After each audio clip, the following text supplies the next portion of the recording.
So you say, so, alright, I said, Ada, gentle, you remember? It's about introduction, you never ever rush into a relationship. Really? Yeah. This pandemic time.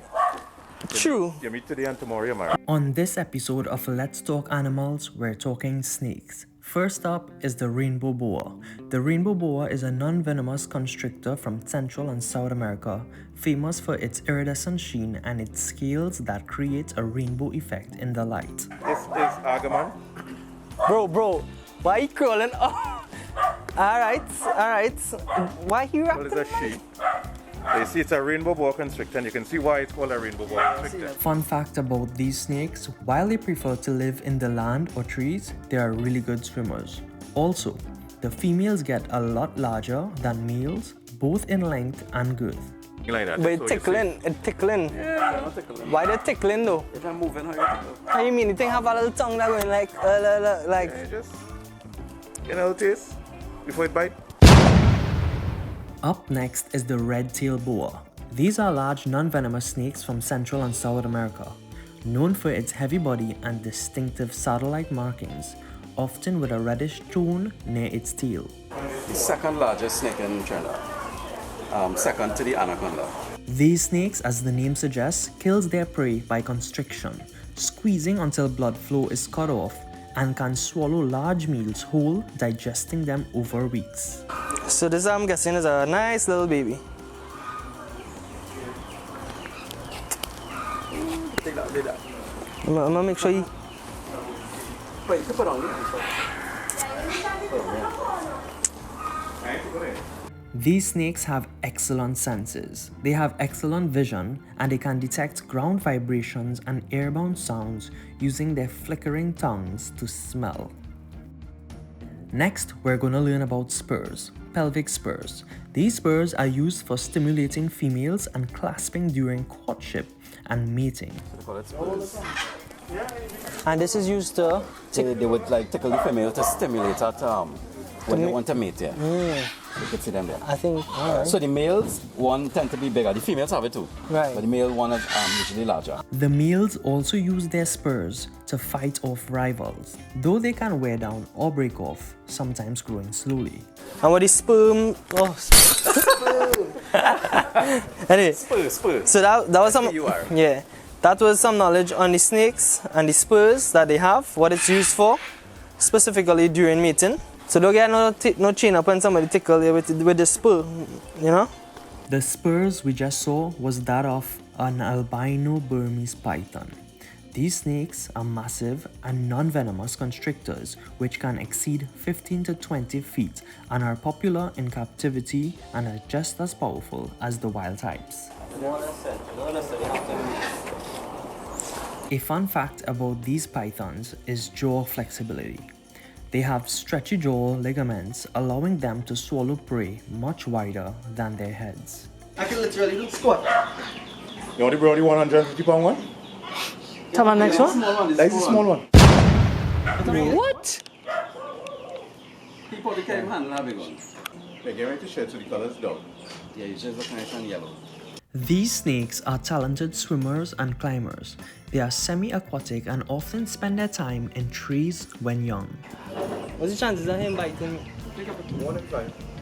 What's the 5? What do you mean 5? Apparently we have a wounded animal that has just come in to the conservation center. And I think the animal was shot, so let's go and have a look to see what it was.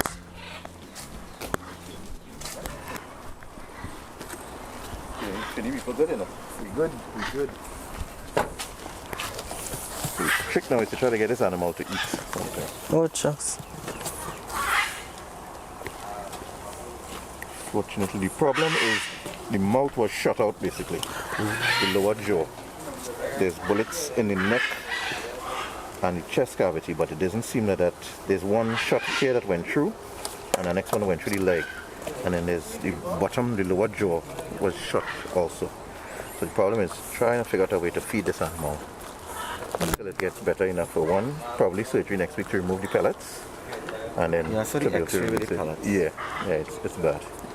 It's bad. And this is a Pumi one. Yeah, silky anteater. The silky anteater is the smallest anteater species characterized by its silky yellowish-brown fur, short snout, and prehensile tail.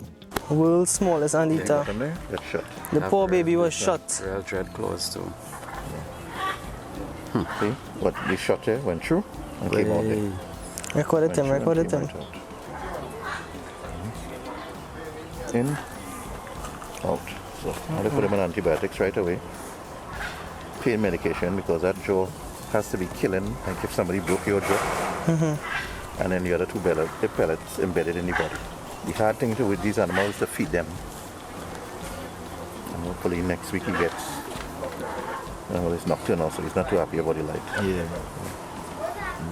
As you can see, that's a silky anteater, also known as a pumiwan.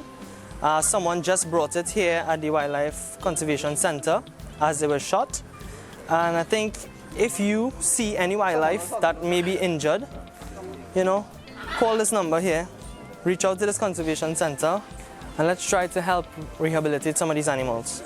These are some fun facts about the silky anteater, but one of them that stood out was the fact that they have a toothless diet. Like all anteaters, they lack teeth and use a long, sticky tongue to swallow prey, which is ground down by a specialized muscular stomach. At the conservation center, there's an ocelot, but of course I'm not gonna get to play with it because I don't want to be teared apart. Ocelots are small nocturnal wildcats native to the Americas, known for their stunning unique coat patterns and exceptional hunting skills. Roughly twice the size of a house cat, they are solitary, territorial, and proficient climbers and swimmers. Yeah, they kill them for bragging, just for killing sea. The ocelot is the only native wildcat species found in the island of Trinidad. In Trinidad, they are apex predators, and this is because there are no larger cats on the island. The ocelot sits at the very top of the local mammalian food chain. Hopefully, this information would inspire those to stop hunting and killing them. A huge thanks to the El Socorro Center for Wildlife Conservation and Ricardo, who gave me a tour and introduced me to all these animals. Also to you, thank you for watching. Don't forget to like, subscribe, comment and share, and also check out the rest of videos with other animals.